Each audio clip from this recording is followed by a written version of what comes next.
Le débat sur le budget prévu pour la fin mai. La Chambre des représentants devrait entamer les délibérations sur le projet de loi de finances 2026 à la fin du mois prochain. Le parti au pouvoir, Feutaille, s'est dit confiant que le texte sera adopté malgré les tensions croissantes au sein de la coalition gouvernementale concernant la légalisation des casinos dans le pays. Sutin Klungsang, député Feutaille, a déclaré dimanche que le Parlement est convoqué en session extraordinaire lundi et mardi prochain pour examiner le projet de loi. Réagissant aux rumeurs selon lesquelles le gouvernement pourrait être dissous avant la fin de son mandat en raison de désaccords internes sur la proposition de légalisation des casinos, M. Sutin a appelé les partis de la coalition à ne pas laisser indifférents sur une seule proposition compromettre l'ensemble du partenariat. Il s'est dit convaincu que ce désaccord n'affectera pas les délibérations sur le budget. C'est la loi la plus importante pour assurer la bonne marche du pays. Si quelqu'un vote contre pour une raison mineure, ce serait un comportement immature, a-t-il déclaré. L'ancien ministre de la Défense a également critiqué le Sénat, qui a récemment demandé à la Chambre des représentants d'attendre qu'il ait étudié le projet de loi avant de proposer d'autres mesures en lien avec celui-ci. Le Sénat a également menacé de lancer une enquête pour manquement à l'éthique à l'encontre des députés favorables à une adoption rapide du projet de loi sur les complexes casinos-divertissement. M. Sutin a rappelé que le pouvoir législatif doit suivre les procédures prévues par la Constitution, ajoutant que le projet de loi ne serait pas affecté par des menaces infondées d'enquête. Par ailleurs, Tanakor Nwangbung-Komchana, vice-président du parti United Thai Nation, UTN, a affirmé que les 36 députés de son parti voteront en faveur du budget 2026, soulignant son importance pour la mise en œuvre des politiques nationales et la résolution des problèmes du peuple. Il a reconnu que des désaccords existent entre les partis de la coalition sur certains sujets, mais a insisté sur le consensus général autour de la nécessité d'adopter le budget. La commission sénatoriale chargée d'étudier le projet de loi sur les complexes casinos-divertissement tiendra sa première réunion mercredi pour désigner ses membres et définir son périmètre de travail. Le sénateur Verapin Suvaname a insisté sur la nécessité pour le président de la commission de rester politiquement neutre et de se concentrer sur l'intérêt national plutôt que sur des considérations partisanes. Il a indiqué que la commission se penchera notamment sur l'impact économique potentiel des casinos, ainsi que sur leurs effets sur la géopolitique, le commerce, la criminalité et la jeunesse.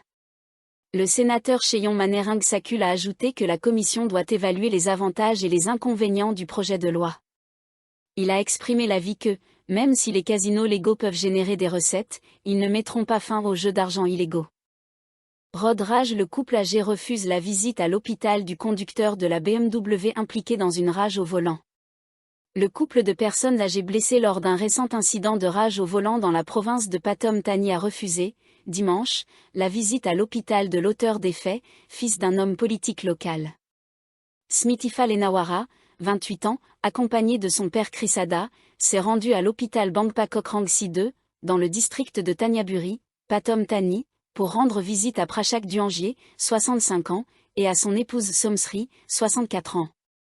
Monsieur Smithifa avait apporté 200 000 bahts en espèces, avec l'intention de couvrir les frais médicaux du couple, blessé après que sa toute nouvelle BMW a percuté leur pick-up, provoquant un choc contre la barrière de séparation sur la rocade de Bangkok, jeudi dernier.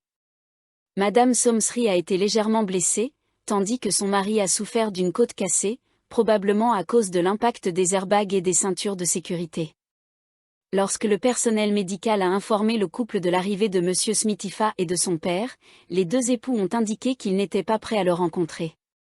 M. Smithifa a expliqué qu'il souhaitait prendre en charge les frais médicaux du couple, qui s'élèveraient à environ 80 000 bahts pour M. Prachak et 50 000 pour Mme Somsri. Après le refus de visite, M. Smithifa a rédigé une lettre à l'attention du couple, dans laquelle il leur exprimait son désir de leur rendre visite et promettait de couvrir l'ensemble de leurs frais médicaux jusqu'à leur guérison complète. De son côté, Yupayao Lenawara, la mère de M. Smithifa, a publié un message sur Facebook, affirmant que sa famille était prête à assumer l'entière responsabilité des blessures et des dommages causés au véhicule du couple.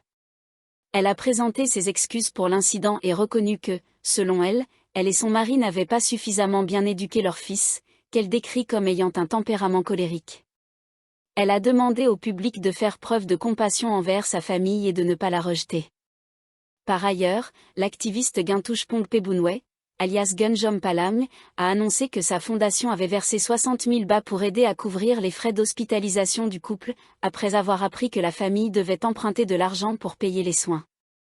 M. Guintouche a indiqué que les frais médicaux avaient déjà atteint 134 305 bahts. L'incident s'est produit mercredi matin, alors que le couple et M. Smithifa quittaient en même temps une barrière de péage sur la rocade de Bangkok. Le pick-up aurait coupé la voie de la BMW, qui aurait alors dévié et percuté une barrière. M. Smithifa aurait ensuite poursuivi le pick-up, tentant de le forcer à s'arrêter.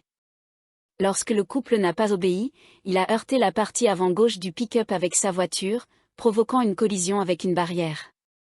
Il est ensuite sorti de sa voiture et s'est approché du couple, mais plusieurs témoins se sont également arrêtés pour intervenir et calmer la situation, tandis que d'autres filmaient la scène.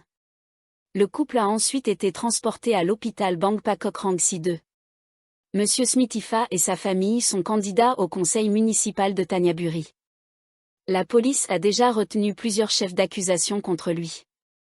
Rayom, 4 personnes arrêtées dans une affaire d'escroquerie liée à des colis.